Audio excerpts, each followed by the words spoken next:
చర్చికి వెళ్ళినా, సభలకు వెళ్ళినా, ఎక్కడికి వెళ్ళినా దేనికోసం వెళ్తాం? వాక్యం కోసం వెళ్తాం. ఎందుకు వాక్యం కోసం వెళ్తాం అంటే వాక్యమే ఆదియందు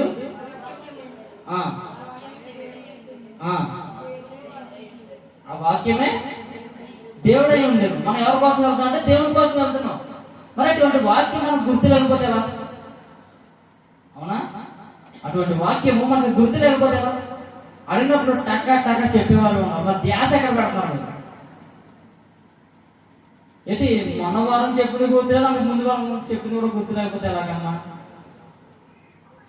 గుర్తు పెట్టుకోవాలి. ఎందుకంటే ఎప్పుడైతే మన యొక్క హృదయంలో వాక్యం ఉంటుందో, అంటే ఎప్పుడైతే మన హృదయంలో దేవుడు ఉంటాడో మన యొక్క మార్గములన్నీ స్థిరంగా ఉంటాయి. ఎలా ఉంటాయి? మన యొక్క మార్గములు స్థిరంగా ఉంటాయి. ఎల్లప్పుడూ మనం దేవునితో జీవించాలి అంటే ఆయన వాక్యం మన యొక్క హృదయంలో ఉండాలి. మనం ఎక్కడికైనా వెళ్ళినా, ఏ సభకి వెళ్ళినాను, లేకపోతే ఏ చర్చికి వెళ్ళినాను, ఎక్కడికి వెళ్ళినాను దేవుని యొక్క మాటను మనం పట్టుకుని వచ్చేయాలి. అది ఎప్పుడు అడిగినా మనకి జ్ఞాపకం వచ్చి తక్కువ సమాధానం చెప్పేలాగా మనం ఉండాం. ముందు వారం చెప్పుకున్నది ఏంటంటే ఒక తెర గురించి మనం మాట్లాడుకోవడం జరిగింది. ప్రధాన యాజకుడు యేసు మన కొరకు ఒక తెరను చీల్చివేయడానికి తన ప్రాణాన్ని అర్పించడం చెప్పేసి మనము చెప్పుకోవడం జరిగింది. అయితే నిజంగా లోకానుసారంగా అందరూ అనుకుంటారు కదా, ఏంటి ఆయన శిలువలో మరణిస్తే మీ యొక్క పాపాలన్నీ కడవేయబడ్డాయా అని అంటూ ఉంటాం. దానికి గల కారణం ఏంటో మనం ఈరోజు మాట్లాడుకుందాం. ముందుగా మరి మొన్న వారం చెప్పిన వాక్యం, డాడీ చెప్పిన వాక్యం ఏంటట? ఎక్కడుంది? ప్రకటన గ్రంథము 3వ అధ్యాయం 8వ వచనం చదవండి ఒకసారి.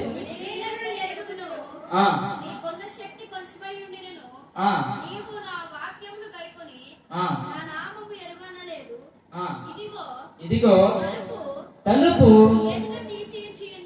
నీ ఎదుట తీసి ఉన్నాను. తలుపు. మరి కింద డాడీ కూడా ఇదే వాక్యం చెప్పారు కదా. అయితే ఈ తలుపు గురించి మాట్లాడాలంటే అసలు తలుపు మనం ఎందుకు వేసుకుంటాం? మనవారు కాకుండా బయట వాళ్ళు ఎవరన్నా గమ్ముని లోపలికి రాకుండా, అవునా? ద్వారాలు ఎందుకు కడతారు? గమ్ముని మనం కాకుండా ఎవరైనా లోపలికి ప్రవేశించకుండా ఉండడానికి పెడుతూ ఉంటారు. అదే మన వాళ్ళు అయితే ధైర్యంగా తలుపు తీసుకుంటే లోపలికి వెళ్ళిపోవచ్చు, అవునా? అందుకు మాత్రమే ద్వారాలు కడతారు. అంటే ద్వారము దేనికి? ఆపడానికి. ద్వారం దేనికి? ఆపడానికి. మన యొక్క కుటుంబీకులు తప్ప మరి ఏ వ్యక్తిను, ఇతర వ్యక్తి ఏ వ్యక్తిను లోపలికి ప్రవేశించకుండా మనం ద్వారం వేసుకుని ఇద్దరు ఒక తాళం వేసుకుని వచ్చేస్తూ ఉంటాం, అవునా? అవునా? ఇక్కడ దేవుడు ఏమంటాడు? నీ క్రియలను నేను ఎరుగుదును, మరి నీ కొరకు నేను, నీకు ఉన్న శక్తి కొంచెమేను, నీ కొరకు నేను ఏం చేశాడట? ఒక ద్వారాన్ని తీసించాడట, ఒక తలుపు తీసించాడట. ఆ తలుపు ఏంటో మనం చూద్దాం. మరి ఆయన ఏ క్రియలు ఎరిగేవాడో కూడా మనం చూద్దాం. అయితే ముఖ్యంగా చూసుకుంటే మనం కిందటి వారము యాజకుల గురించి మాట్లాడుకున్నాం. అసలు ఈ యాజకత్వం అంటే ఏంటి? దేవుడు యాజకత్వం కోసము ఎవరిని ఎన్నుకున్నాడు? వాక్యం. దేవుడు ఈ యాజకత్వం కోసం ఎవరిని వాడుకున్నాడు? మరి యాజకత్వం అనేది అసమాస పని అయితే అస్సలు కాదు. ఈరోజు ప్రతి ఒక్కరూ యాజకత్వాన్ని వాళ్ళ యొక్క ఇష్టానుసారంగా తీసుకున్నారు. ఓకే, అది ఈ రోజుకి కరెక్టే. వారి అనుకోవడము, అనుకోవడాన్ని బట్టి ముందుకెళ్ళడం అది ఈ రోజులో కరెక్టే. కానీ ఆ రోజుల్లో బైబిల్ కాలంలో, అభిషేక కాలంలో యాజకత్వం తీసుకునేది చాలా భయంకరమైన విషయం. ఏ విషయము? చాలా భయంకరమైన విషయం. మరి యాజకత్వం, ఈ యాజకుడు ఏం చేయాలంట? ముందు అతను చేసిన పాపాల వరకు ముందు బలిపాలట. ఏం చేయాలట? అతను చేసిన పాపాల వరకు ముందు బలి చేసి అతను పరిశుద్ధపడిన తర్వాత యాజకుడుగా పైకి వచ్చి నిల్చోవాలట. మరి ఎవరు పడితే వారు ఈ యాజకత్వం చేయడానికి లేదు. ఈ రోజులాగా ఎవరు పడితే వారు యాజకత్వము నిల్చుంటే అవకాశము లేదు. దేవుడు ఎన్నుకున్నవారు మాత్రమే. మరి యాజకత్వం కావాలి ఎక్కడవారు ఏమైనా ఒకసారి చూద్దాము. సంఖ్యాకాండము 16వ అధ్యాయం 10వ వచనం. ఆ ఆ ఆ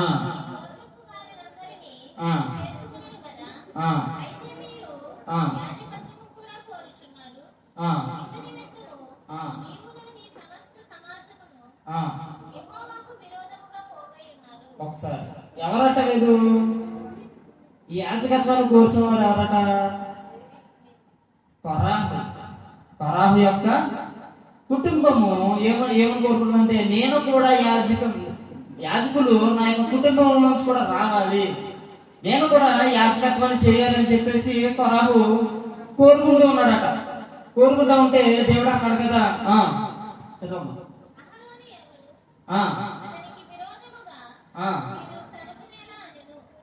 యెహోవా అంటున్నాడు, అహరోను ఎవరు?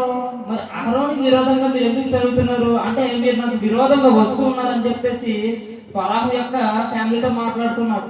మరి కొరాహు అనేవాడు ఏం చేస్తున్నాడు అంటే, లేవీయులే చేయాలా యాజకత్వము, మేం చేయకూడదా?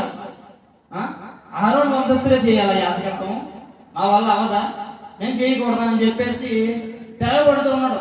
యెహోవాకి విరుద్ధంగా మాట్లాడుతూ ఉన్నాడు. మరి అటువంటి వ్యక్తి యొక్క కుటుంబం ఏమైందట? చదవండి 16వ అధ్యాయం 32 వచనం చదవండి.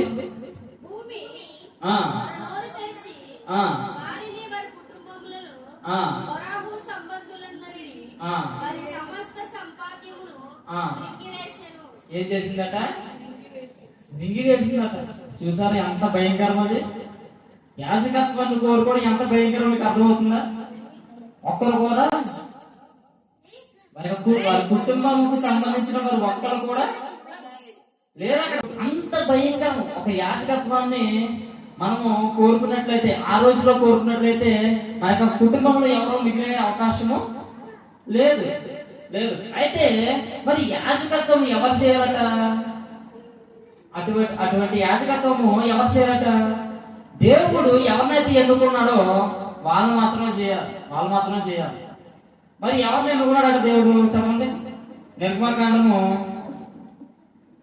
28వ అధ్యాయం 1వ వచనం చదవండి. మరియు ఎవరి సహోదరుడు? మోషే యొక్క సహోదరుడైన అహరోనును అతని కుమారులను అనగా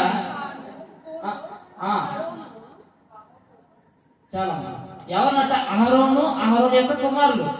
మరి అహరోను అనేవాడు ఏ గోత్రానికి చెందినవాడు? లేవి గోత్రానికి చెందినవాడు. అయితే మనం దాన్ని బట్టి చూసుకుంటే ఈ యాజకత్వం అనేది ఎవరు చేయాలి? అహరోను నుంచి వచ్చిన వాళ్ళు, అంటే లేవీలు మాత్రమే చేయాలి యాజకత్వం.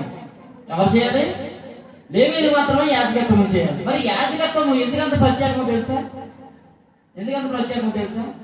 అప్పట్లో ఈ యొక్క మీకు ఆల్రెడీ ఆవరణం గురించి చెప్పాను, పరిశుద్ధ స్థలం గురించి చెప్పాను, అతి పరిశుద్ధ స్థలం గురించి కూడా నేను మాట్లాడడం జరిగింది. అవునా? గుర్తుందా? అయితే మరి మందిరంలో ఈ యొక్క పరిశుద్ధ స్థలానికి అతి పరిశుద్ధ స్థలానికి మధ్యలో ఒక తెర కట్టబడి ఉందట. ఏ కట్టబడి ఉంది? ఎందుకంటే మరి కొరాహు యాజకత్వం ఎందుకు కోరుకున్నాడు అంటే, ఆ తెర దాటి అక్కడ నిల్చుంటే ప్రజలందరూ చూస్తారు కదా. ఎందుకు కోరుకున్నాడు కొరాహు? అది ఆ తెర దాటి అంటే ప్రత్యేకమైన వారు మాత్రమే పైన ఉంటారు. అందుకనే కొరాహు అనేవాడు మరి ఆ తెర దాటి పైన నుంచి నేను యాజకత్వం చేయాలని చెప్పేసి అనుకున్నాడు. అతని ఫ్యామిలీ అయిపోయింది. అతని ఫ్యామిలీ ఏమైంది? భూమి నోరు తెచ్చి మింగేసింది అతని ఫ్యామిలీ. అయితే ఈ తెర మీకు ఎంత కాబట్టి నేను చెప్పాను, ప్రకటన గ్రంథము 3వ అధ్యాయంలో ఒక మాట చెప్పాను. ఇదిగో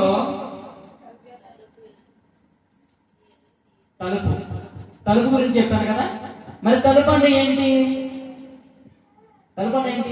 ఎవరైతే ఇప్పుడు మీకు ఆల్రెడీ చెప్పి మనం తలుపు ఎందుకు వేసుకుంటామంటే, మన ఇంటి వాళ్ళు తప్ప ఎవరు పైకి రాకూడదు. అక్కడ లేవీయులు తప్ప ఇంకెవరు పైకి రాకూడదు. అక్కడ లేవీయుడు అంటే యాజకుడు తప్ప ఇంకెవరి పైకి రాకూడదు. కాబట్టి ఒక తలుపు అనే తెరని కట్టడం జరిగింది మందిరం. ఏమైంది? ఒక తలుపు అనే తెరని కట్టడం జరిగింది. ఈ యాజకుడు ఎప్పుడు వస్తాడంటే సంవత్సరానికి ఒకసారి వచ్చి అక్కడ నించుని బోధిస్తూ ఉంటాడట, దేవుని సేవ చేస్తూ ఉంటాడట. మరి యాజకుడి యొక్క ముఖ్య కర్తవ్యం ఏంటంటే ప్రజలందరూ చేసిన పాపాన్ని, ప్రజలందరూ చేసిన అంటే ఇశ్రాయేలీయులు లేదా మందిరంలో ఉన్న వారందరూ చేసిన పాపాన్ని ఏదో ఒక మేకో లేకపోతే ఏదో ఒక జంతువు మీద తన యొక్క చేతిని పెట్టి ఆ పాపాన్ని అంతా దాన్ని పంపించి బలి అర్పించడం అనేది ఈ యాజకుడు చేసే ప్రత్యేక పని. అర్థమవుతుందా? మీకు ఆల్రెడీ ఇంతకు ముందు ఒక మాట చెప్పాను. ఒక యాజకుడు ఎలాగైతే ఒక గొర్రె పిల్ల మీద చేయి పెట్టి పాపాలను ఒప్పుకుని దాన్ని బలిస్తాడో అదే రీతిగా యేసుక్రీస్తు బాప్తిసం తీసుకున్నప్పుడు చెప్పానా అట్టి వల్లే మరి యేసుక్రీస్తు బాప్తిసం తీసుకున్నప్పుడు అక్కడ యాజకుడు ఎవరు? యాజకుడు స్థానంలో ఉన్నారు. అక్కడ బాప్తిసం ఇచ్చి యోహాను ఏం చేసినంటే ఈ ప్రజల మీద ఉన్న పాపానంతటిని అతని మీద మోపి, ఆ గొర్రె పిల్ల మీద మోపి ప్రార్థించాడు. అప్పుడు ఆ గొర్రె పిల్ల ఏం చేసి ప్రజలందరినీ పాపాన్ని మోసుకువెళ్ళే గొర్రె పిల్ల తిరులో యాగమైంది. అవునా? చెప్పాను కదా ముందు. అట్టి రీతిగా యాజకుడి యొక్క ముఖ్య కర్తవ్యం అది. ఇక్కడ ఆ యాజకుడు ఏం చేయాలట? పాపానంతా ఏదో ఒక జంతు మీద మోపి బలి ఇవ్వాలి. అది యాజకత్వం. అటువంటి యాజకత్వం చేయాలంటే లేవీలో చేయాలి. ఆ తెర దాటాలంటే లేవీలో దాటాలి. ప్రత్యేక తెర గురించి రాయబడింది చూడండి. నిర్మాకాండము 26వ అధ్యాయం 33వ వచనం చదవండి.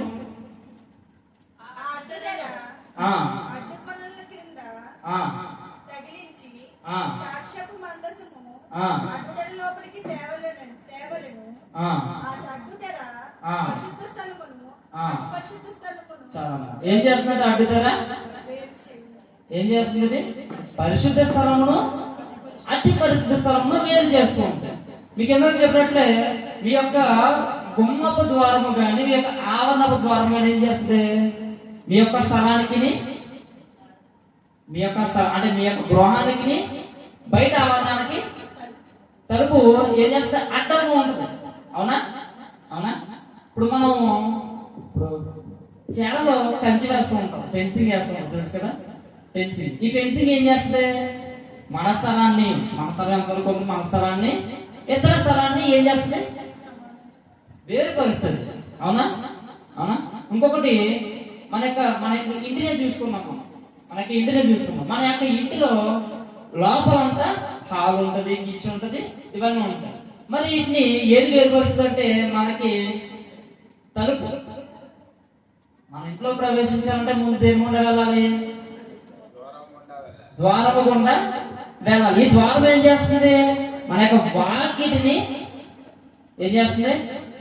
వాకిటిని మన గృహాన్ని ఏం చేస్తుంది? యొక్క ద్వారము వేరుపరుస్తూ ఉంటుంది. అదే రీతిగా ఇక్కడ ఈ యొక్క తెర ఏం చేస్తుందంటే మరి కింద ఉన్న పరిశుద్ధ స్థలాన్ని అతి పరిశుద్ధ స్థలాన్ని వేరుపరుస్తూ ఉంటుంది. అవునా? వేరుపరుస్తూ ఉంటుంది. మరి అటువంటి తెరని దాటుకు ముందుకు రావాలంటే అతను ఎవరై ఉండాలి? యాజకుడై ఉండాలి. యాజకుడు తప్ప వేరే వ్యక్తి ఎవరన్నా దాటితే యాజకుడు అనేవారు మనకి లేవీయులు తప్ప ప్రత్యేకమైన వారు అవని ఇంకెవరైనా సరే ఆ దాడితే ఏమవుతారు? వాళ్ళు చనిపోతారు. కొరాహు ఏమయ్యాడు? ఇప్పుడే చదువుకున్నాం. కొరాహు ఏమయ్యాడు? అతని కుటుంబానికి సంబంధించిన ప్రతి ఒక్కరిని ఏం చేసింది? భూమి మింగివేసింది. అంటే మరణం తథ్యము. లేవీలు కాకుండా ఇక ఇతర వ్యక్తి ఎవరైనా సరే ఆ యొక్క తెరం దాటి పైకి వచ్చారంటే మరణము తథ్యం. అంత భయంకరమైనది యాజకత్వం ఉండేది. దేవుడు ఎన్నుకున్నవారు తప్ప వేరే మరొకడు యాజకత్వంగా ఉండే అవకాశము ఉండేది కాదు. మరి మీకు యాజకుడు యాజకుడు గురించి మాట్లాడినప్పుడు ప్రధాన యాజకుడు, మన ప్రధాన యాజకుడు యేసుక్రీస్తు అని చెప్పాను. అవునా? మనకంటే ముందుగా వెళ్ళాడు మన యొక్క ప్రధాన యాజకుడు యేసుక్రీస్తు అని చెప్పాను కదా. మరి యేసుక్రీస్తు ఏ గోత్రమై ఉంది? ఏ గోత్రము? యోధా గోత్రం. ఏ గోత్రము? యేసుక్రీస్తు యోధా గోత్రం. మరి యాజకుడు ఎందుకు అయ్యాడు మరి యేసుక్రీస్తు? ఇప్పుడు లేవీయుడు తప్ప వేరొక గోత్రం ఉన్నవాడు ఎవడైనా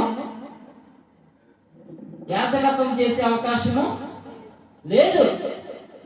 మరి యేసుక్రీస్తు ఏ గోత్రం ఇక్కడ? యోధా గోత్రము.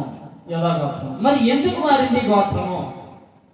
ఈ గోత్రము ఎందుకు మారింది అంటే, మరి మనం ప్రయత్న గ్రంథంలో మాట చదువుకున్నాము, నీ క్రియలను నేను ఎరుగుదును. ఏం చేస్తాడట?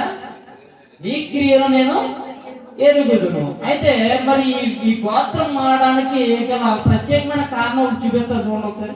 లూకా సువార్త 10వ అధ్యాయం 31వ వచనం నుంచి 33 వరకు చదవండి.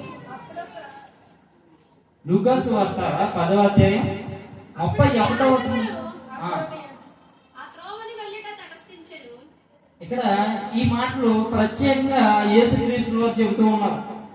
ఎవరు చెబుతున్నారు? యేసుక్రీస్తు వారు చెబుతూ ఉన్నారు. ఎందుకంటే నీ క్రియలు నేను ఎరుగుదును. అది అప్పుడు జరుగుతున్న సంఘటన కాదు, అది ఆల్రెడీ జరిగిపోయిన సంఘటన. అది ఏ సంఘటన?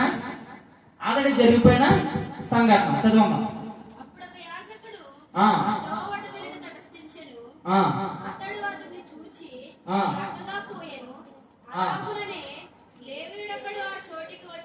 లేవీయుడు ఒక చోటుకు వచ్చి చూచి పక్కగా వెళ్ళిపోయాడట. ఇప్పుడు ముందెవరన్నా? యాజకుడు వెళ్ళాడు, చూచాడు, వెళ్ళిపోయాడు. తర్వాత లేవీయుడు వచ్చాడు. లేవీయుడు ఎవరు? యాజకుని యొక్క కుటుంబీకుడే. దేవుడు బాగా ఎరిగిన వాళ్ళు ఇద్దరు చూచి పక్కకి వెళ్ళిపోయాడట. అయితే ఎవరు? మరి మనకి బైబిల్లో ముఖ్యంగా రాయబడారు కదా, సమరయులకి యూదులకి సాంగత్యం లేదు. అక్కడ సమరయులకి సాంగత్యం లేదు. మరి సమరయుడు ఏం చేశాడు? వచ్చి చూచి జాలిపడి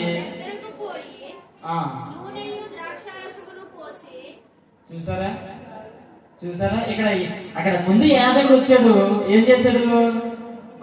పక్క నుంచి వెళ్ళిపోయాడు. తర్వాత లేవీయుడు వచ్చాడు, ఏం చేశాడు?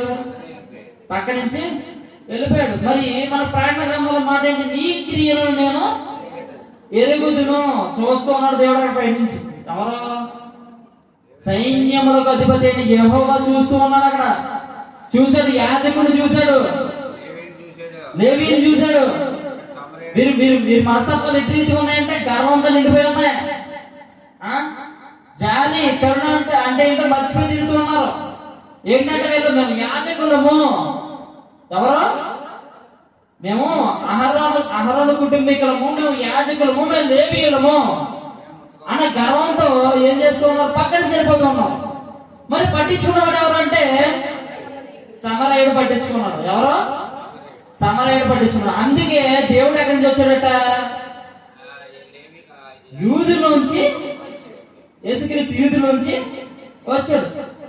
అక్కడ ఏంటంటే దేవుడు అక్కడ ఒక మాట అనుకున్నాడు దేవుడు, అబ్బా వీళ్ళకి యాజకత్వం ఇస్తాం కానీ వీళ్ళతో పని అయ్యట్లేదు. వాళ్ళ పని ఏంటి అంటే జాలి హృదయం కలిగి ప్రజలను రక్షించడమే. యేసుక్రీస్తు ఏం చేశాడు? మన యొక్క పాపాలు కడిగేసి రక్షించాడు. అందుకే ఆయన మనకి రక్షకుడు. ఒక యాజకుడు ఎలా ఉండాలి? రక్షించేవాడుగా ఉండాలి. ఎలా ఉండాలి? రక్షించేవాడుగా ఉండాలి. మరి ఆ గుణం వల్ల ఉందా? లేదు. అప్పుడు అనుకున్నాడు ఆయన, ఏమిటో పనేటట్టుగా లేదు, ఇలా గర్వం తలకెక్కేసింది. ఎవరెక్కేసింది? ఇలా గర్వం తలకెక్కేసింది. మరి దీనికి ఏదోలాగా మనం బదులు చూపాలని చెప్పేసి దావీదు రాసిన కీర్తనలో ఒక ప్రవచనం పలుకుతాడు దేవుడు. చదవండి. కీర్తన గ్రంథం 110వ అధ్యాయం 4వ వచనం చదవండి ఒకసారి. మెల్కీసెదెకు క్రమము చొప్పున ఆ నిరంతరము యాజకుడవు యిందువు అని ఆ యెహోవా ప్రమాణము చేసినాడు. ఏమని ప్రమాణం చేశాడట? ఏమని ప్రమాణం చేశాడు? నిరంతరము యాజకుడు యుద్ధమని యెహోవా ప్రమాణం చేశాడట. అంటే ఏమవుతుంది అక్కడ? మీరు సరిగ్గా గమనిస్తే అక్కడ యాజకత్వం మారుతుంది. ఏమవుతుంది అక్కడ? యాజకత్వం మారుతుంది. ఎవరి నుంచి? ఈ యొక్క లేవీయుల నుంచి ఎవరికి మారుతుంది? దావీదు గోత్రము. ఏ గోత్రము? యూదా గోత్రము. మరి అక్కడ ఇది ట్రాన్స్ఫర్ అవుతుంది. ఇక యాజకత్వం ట్రాన్స్ఫర్ అవుతుంది. ఎక్కడి నుంచి? లేవీయుల గోత్రం నుంచి యూదా గోత్రానికి ట్రాన్స్ఫర్ అవుతుంది. అదే ప్రవచించాడు దేవుడు. అదే ప్రమాణం చేశాడు. ఎందుకు చేశాడు అంటే, మరి ఆయన ఏం చేశాడట? నీ క్రియలను నేను ఎరుగుదును. ఏంటట? నీ యొక్క క్రియలు నేను ఎరుగుదును. చూశాడు. ఈ లేవీయుల యొక్క ప్రవర్తన చూశాడు. ఏం చేశాడు? ఈ లేవీయుల యొక్క ప్రవర్తన చూశాడు. అబ్బాయి ఏళ్ళో రక్షించే గుణం లేదు, ఏళ్ళో ప్రేమ లేదు, ఏళ్ళో కరుణ లేదు. ఏముందంటే మేము యాజకులము, యెహోవా మమ్మల్ని ప్రత్యేకంగా ఎన్నుకున్నాడు, మేము యాజకులము, మేము తప్ప మరొకడు అక్కడ యాజకుడిగా నిలిచే అవకాశం లేదు. ఆ తెర దాటాలంటే, ఆ తెర దాటి బోధించాలంటే మేము తప్ప మరొకరు లేడు అనే గర్వంతో ఎవరు ఏం చేశారు? పక్కదారి పట్టేశారు. అందుకే వాళ్ళ యొక్క క్రియలను దేవుడు చూచాడు. మరి ఇక్కడ ఏమని ప్రవచించాడు? ఈ మాట జ్ఞాపకం చేసుకుని అదే మాట మళ్ళీ మాట్లాడుతున్నాను ఇంకొక చోట ఉంటాం. అయితే ప్రవచించాడు. మరి యాజకుడు మరి గోత్రం మారాలి. మరి ఆ యొక్క తెరను దాటి నిల్చున్నాడంటే అతనికి మరణము తథ్యం. మరణం తథ్యం. అది ఎవరైనను, అది మీరైనను, నేనైనను, సాక్షాత్తు దేవుడైనను. ఆయన ఎటువంటి దేవుడట? పలికే దేవుడు, మాట తప్పడం, న్యాయాధిపతి. ఎటువంటి దేవుడు? న్యాయాధిపతి. మరి ఏమవ్వాలంటే క్రమము న్యాయంగానే వెళ్ళాలి. ఇప్పుడు నేను పెట్టిన విధిని నేనే కదా పెట్టింది, మరి నేను దాటేసుకోవాలని నేను అనుకోవడానికి లేదన్నాడు. అయినా న్యాయాధిపతి, సైన్యంలోకి అధిపతి యెహోవా మా యొక్క న్యాయాధిపతి, న్యాయం తీర్చువాడు. మరి అక్కడ న్యాయం ఎటు తీర్చాడు తెలుసా? మరి ఆ తరం దాటి వారికి మరణము తథ్యం. అది ఎటువంటి మరణం అంటే భయంకరమైన మరణము. కోరాం కుటుంబం ఎలా చనిపోయింది? భయంకరంగా. ఎలాగా? భయంకరంగా. అవునా? మీకు మొదట్లో మాట చెప్పాను ఏమని? యేసుక్రీస్తు శిలువలో మరణిస్తే మీ యొక్క పాపాలు కడివేయబడ్డాయా? యేసుక్రీస్తు రక్తంతో మీ యొక్క పాపాలు కడివేయబడ్డాయా?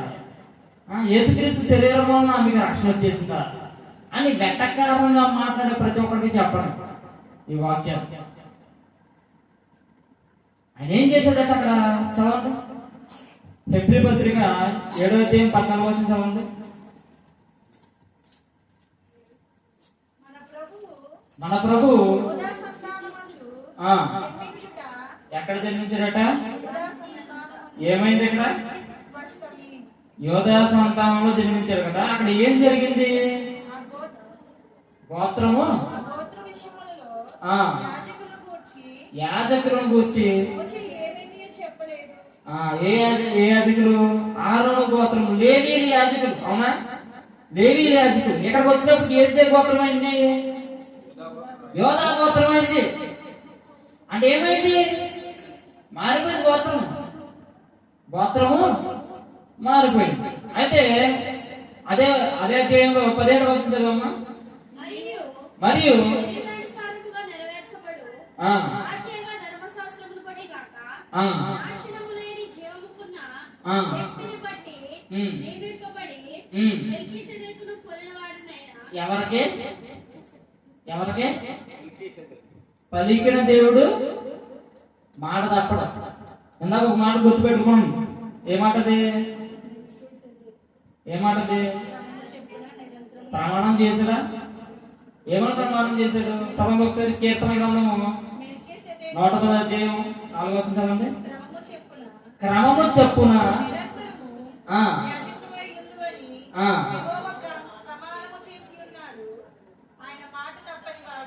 ఆయన తప్పాడా? మాట తప్పాడా? ఆ? మరి కీర్తనకేనే ఇక్కడ ఉన్న హెబ్రీకి మరి ఎన్ని కాలాలు తేడా తెలుసు? తెలుసా?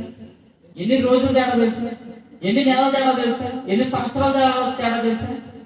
అయినను ఆయన మాట తప్పాడా? మాట ఇచ్చిన దేవుడు ఎప్పుడు ఎన్నడూ మాట తప్ప. ఆయన ఒక వాగ్దానం చేశాడంటే ఎన్నడూ మాట తప్ప. మనం ఏం చేయాలి తెలుసా? ఆయన యొక్క వాక్కును మనం ముందు పొందుకోవాలి. ఆయన యొక్క అనుగ్రహం మనం ముందు పొందుకున్నాం అనుకో, అది ఎప్పటికైనా నెరవేరిపోతుంది. అందుకే మీరు ప్రార్థించినప్పుడు ఒక తీర్మానం, అయ్యా నాకు ఇది కావాలి బలంగా, ఆయన ఒప్పించేది. ఆయన్ని ఒప్పించేది. దేవా నాకు ఇది కావాలి, నాకు ఇది కావాలి, నాకు ఇది కావాలి, ఎత్తావా, నాకు ఎత్తావా ఇవ్వ అంటే అలా మెప్పింది. ఆయన ఏం లేదు, ఒక చిన్న మాట, ఆ ఇస్తాను అని ఒక చిన్న మాట ఆయన ఇచ్చాడనుకో, ఆ పని అయిపోయినట్టే. ఆ పని అయిపోయినట్టే. ఒకసారి ఆయన ఇంకొక మాట ఉంది. ఇంకొక మాట ఏంటంటే, ఒకసారి అయినా మాట ఇచ్చిన తర్వాత నువ్వు ప్రార్థన చేయడం మానేసినా, సంఘానికి వెళ్ళకపోయినా, ఇంట్లో కూర్చున్నా కూడా మాట నెరవేరిపోతుంది.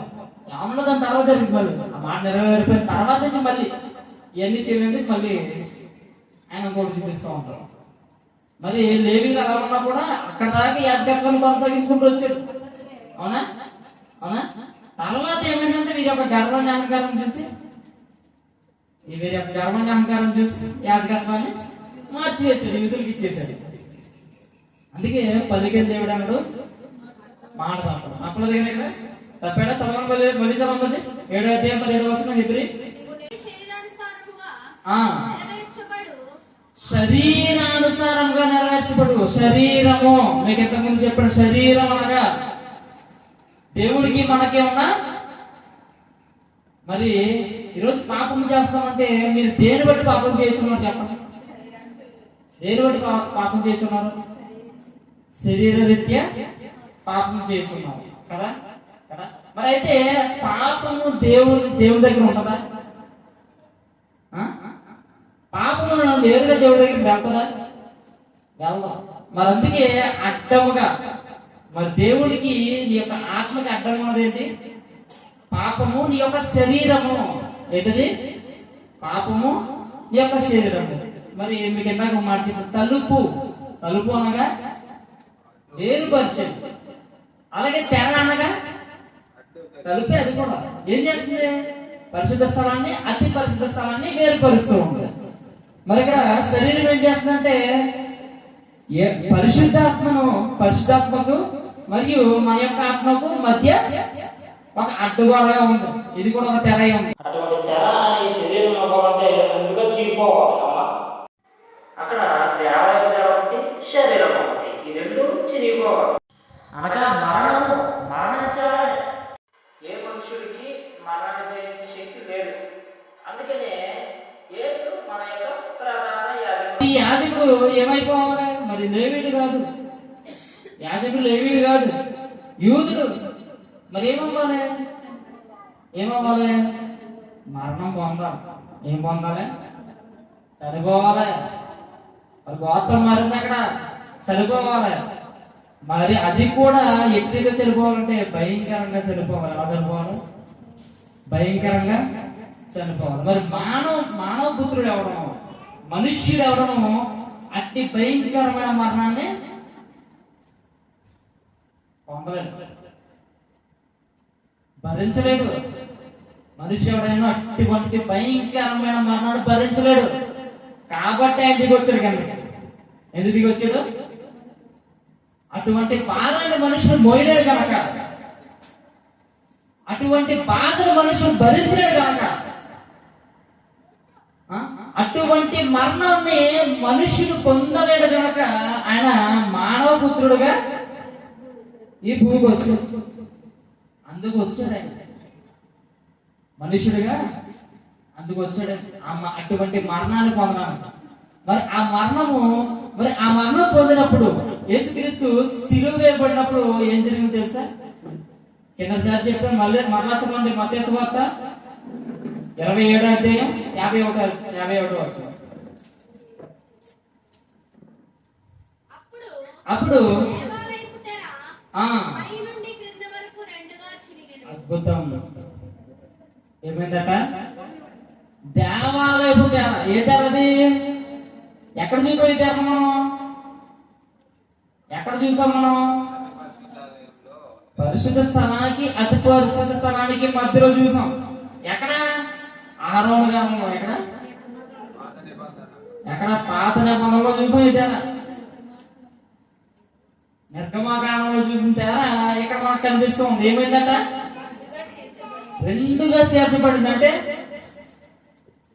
రెండుగా చేర్చబడింది అంటే ఎవరైనా రావచ్చు, ఎవరైనా యాజకత్వంలోకి ఎవరైనా చేయొచ్చు. మన ప్రధాన యాజకుడు మనకంటే ముందుకెళ్ళడం పాఠం కదా. మన ప్రధాన యాజకుడు, అందుకే యేసుక్రీస్తు మన ప్రధాన యాజకుడు. ఆయన ఆ యొక్క రూల్ని, ఏ రూలు? లేవీలే యాజకత్వం చేయాలి అన్న రూల్ని బ్రేక్ చేశాడు. అందుకే దేవాలయపు తెర చిరిగిపోయింది. మళ్ళా చదవండి, ప్రకటన గ్రంథము 3వ అధ్యాయం 8వ వచనం చదవండి.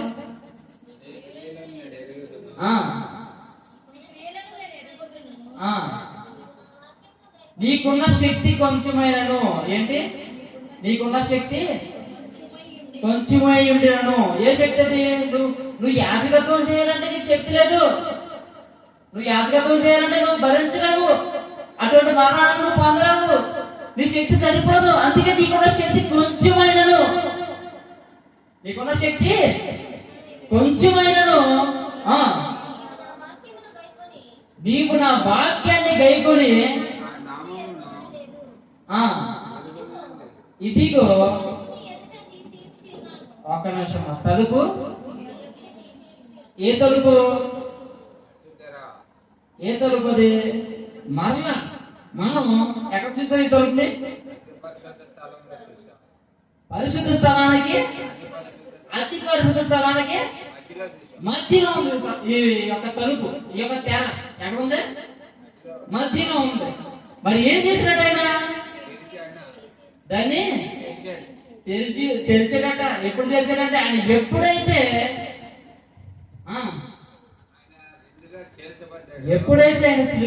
ఆయన సిలువ పడ్డాడో, ఏంటి, ఎప్పుడైతే ఆయన సిలువలో ఏకమయ్యాడో అక్కడే ఓపెన్ అయిన తర్వాత రెండుగా చేర్చబడింది.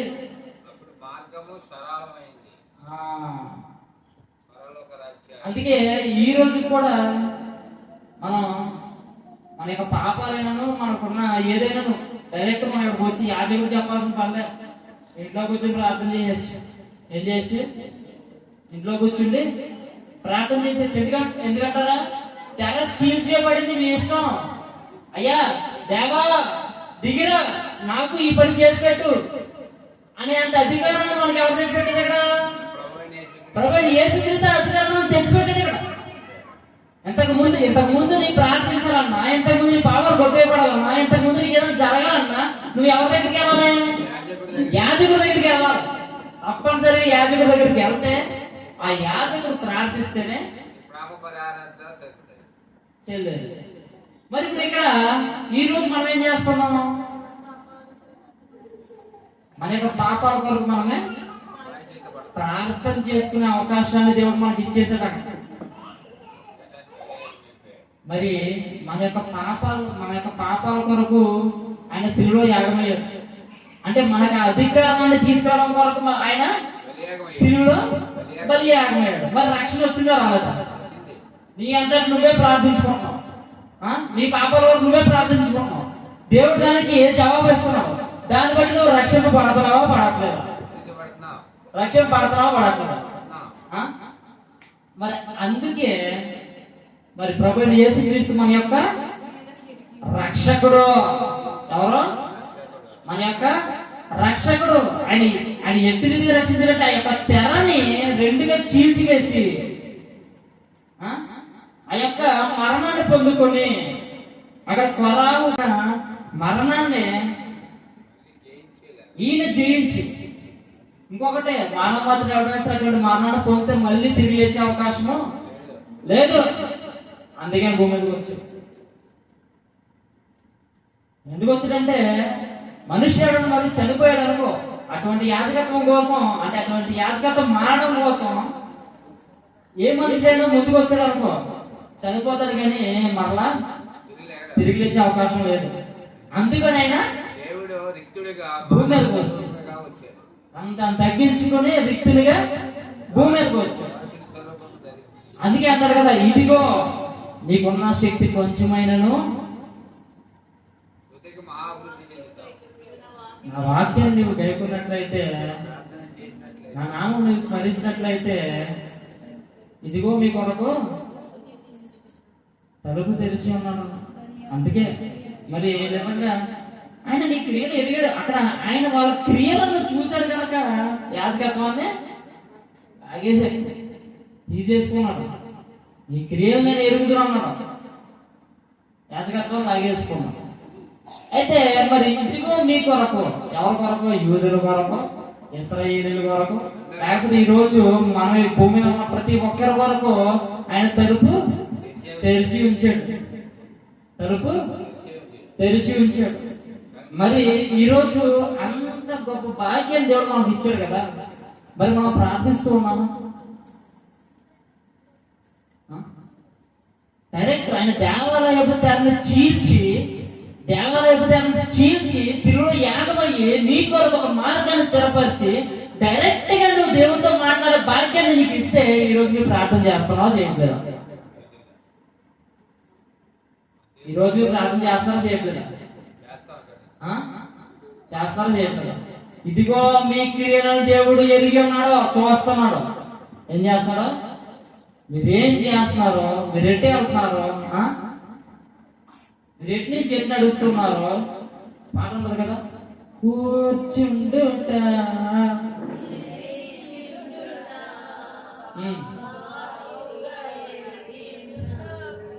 దేవా. బాబు ఎరుగున్నాడు. నువ్వు కూర్చోవడం చూస్తున్నాడు, నిల్చోవడం చూస్తున్నాడు, లేచోవడం చూస్తున్నాడు. ఎందుకు చూస్తాడంటే శిలువుడు అంత శ్రమ అనుభవించాడు కదా, నీకు మార్గాన్ని చూపించడానికి, ఆయన యొక్క రక్షణ మార్గాన్ని నీకు ఇవ్వడం కొరకు శిలువులో అంతలా ఆయన బలియాగమయ్యి నీవు ప్రార్థన చేస్తే దేవుడు జవాబు ఇచ్చే ఒక మార్గాన్ని స్థిరపరిచాడు కదా. మరి మీరు ప్రార్థన చేయడం మీకు ఏంటి? పొందుకోవాలి. పలికిన దేవుడు మాట తప్ప. మనం చేయాల్సిన వల్ల ఏంటంటే ఆయన యొక్క మాటను మనం పొందుకోవాలి, ఒప్పించేయాలి, అన్ని ఒప్పించాలి. మరి ఒప్పించాలంటే మనం చేయవలసింది ప్రార్థన. మరి ఎవరన్నా అడిగితే ఏమని చెప్తారు? దేవుడు మీ కొరకు శిలువలో యాగమైతే మీకు రక్షణ వచ్చేసిందంటే చెప్తారా? అలాగనే చెప్తారా? అనేక కారణాలు ఉన్నాయి. నిజంగా దేవుడు యాగం అవడానికి అనేక, ఒరే పిచ్చోడా, మనుష్యుడు ఆ మరణాన్ని జయించలేడరా, వేరే వ్యక్తి ఎవరన్నా గోత్రం మార్చలేడరా, అందుకని మా దేవుడు మా కొరకు రక్షణ చూపించాడరా. మరి మాకున్న రక్షణ ఏంటంటే మేము డైరెక్ట్ గా దేవుడు ప్రార్థిస్తే మాకు జవాబు ఇచ్చేస్తాడని చెప్పేసి చెప్పండి మనుషులు. సరేనా? మరి దేవుడు నిజంగా ఆయన చేసిన శిలువ త్యాగాలంటే నాకు చాలా పదే చెప్తూ ఉంటాను. అయ్యా అప్పుడు కూడా మాట అన్నాడు కదా, మీరేం చేయించున్నారో మీరు ఎరుగరు కనుక మన ప్రధాన యాజకులు చివరిసారిగా మాట్లాడిన మాట క్షమిస్తారు. మరి మీరు క్షమిస్తూ ఉన్నారా? అక్కడ లేవీకి కానీ లేకపోతే ఆ యాజకుడికి కానీ ఆ యొక్క క్షమాగుణం ఉందా, లేకపోతే ఆ యొక్క కర్మ ఉందా? దేవుడు మనకు అధికారం ఇచ్చాడు కానీ చెప్పేసి మన ఇష్టానుసారంగా మనం ఎప్పుడు ఉండకూడదు. ఆయన వల్ల మనం ప్రేమ కలిగి జీవించాలి. మరి ప్రతి ఒక్కరూ ఆయన వల్ల ప్రేమ కలిగి జీవిస్తారని భావిస్తూ నా ఈ ఒక్క మాటను నేను ముగిస్తూ ఉన్నాను.